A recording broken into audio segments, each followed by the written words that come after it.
This week on our News 8 broadcast, we're talking about Nathan Harrison, San Diego's first black homesteader. He was brought west from Kentucky as a slave in the late 1800s and ended up making his permanent home on top of Palomar Mountain. Yeah, right here. Archaeologist Seth Mallios discovered Harrison's cabin in 2004 and over the years has uncovered 50,000 artifacts. Seth, thanks so much for joining us this morning. Thanks, and welcome to the Big Dig. The first thing I'd like to start with is we found a lot of small artifacts, but here's the big artifact, the structure itself. This cabin was completely buried and covered in waist-high weeds when we start, but we removed all the dirt, and what it exposed was this perfect square cabin. And what's so interesting about this is Nathan Harrison survived slavery, came out during the gold rush, endured the Wild West, and then when it was his time to build his own house, he built a structure that was just like a slave quarters from the South. We've done a lot of work in Virginia, North Carolina, and we see this same sort of square structure, perfect diagonals to it, single one-room house. And so it took us many years to uncover all this, and there are all sorts of key details within it, including, if you look really closely, here is the cut of the original doorway. It was a sunken floor, which keeps it a little cooler in the summer, a little warmer in the winter. And this would have been about a 5.5-foot doorway with a shingle roof. So right now I'm walking out of Harrison's structure. And another thing that is unique to African-American tradition is the patio. The patio was where a lot of the activity was. We didn't find that many artifacts in the structure, but the patio was loaded.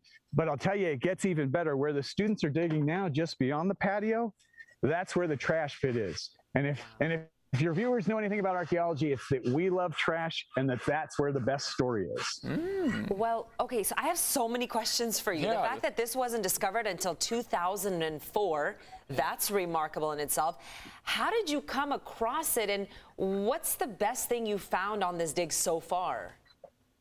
It's funny, when we started the dig, we were going on a lot of the local lore about where the site was. And there were some false starts, some hits and misses. And it's funny, when we started the dig, I had two simultaneous worries. One was that we would find nothing, and the other was that we would find too much. And fortunately, we hit that sweet spot where we found a little of both.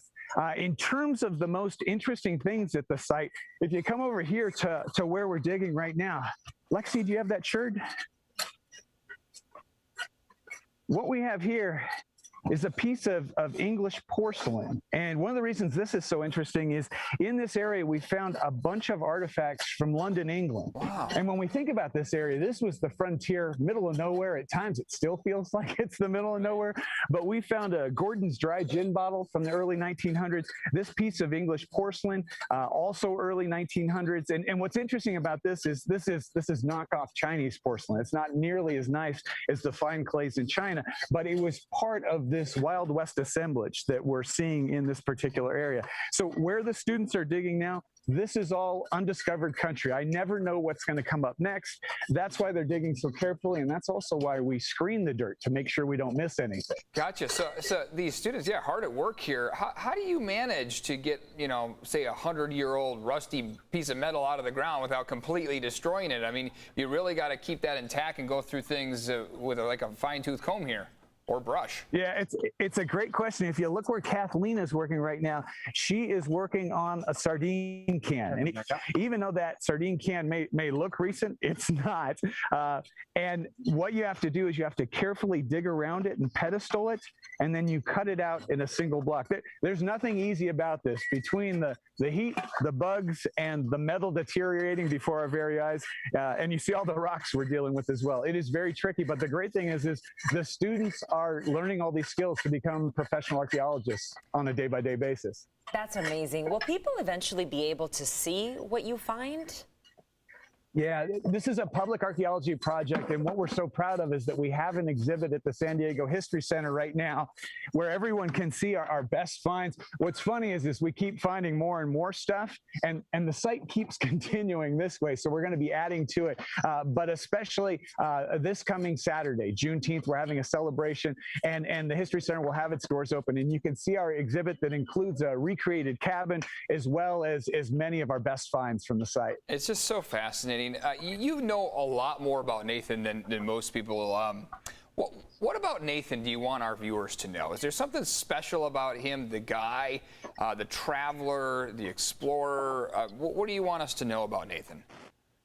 I think that when you look at all historical figures in San Diego, I can't think of anybody that overcame more adversity. It truly is the quintessential American story in terms of enduring slavery, enduring the gold rush, enduring the Wild West, the volatile times in which he lived, the constant violence that he faced. I can't think of anybody that faced more. And then this is something that's really hard for even me to wrap my head around. This is somebody that was born into slavery before the Civil War, but actually met the surveyors who ended up surveying the land for the Palomar telescope. So somehow he was both before the Civil War, and he was also part of what would become this modern age of space exploration. It's pretty amazing to think about the span of his life. Incredible. Seth Mallios with that interview and showing us around there. What a sight that is. Thanks, Seth, for that. I have to tell you, thank you so much, Seth, for educating us. Probably one of my favorite interviews we've done. So much history. Yeah, incredible stuff. Thanks, Seth. You're very welcome.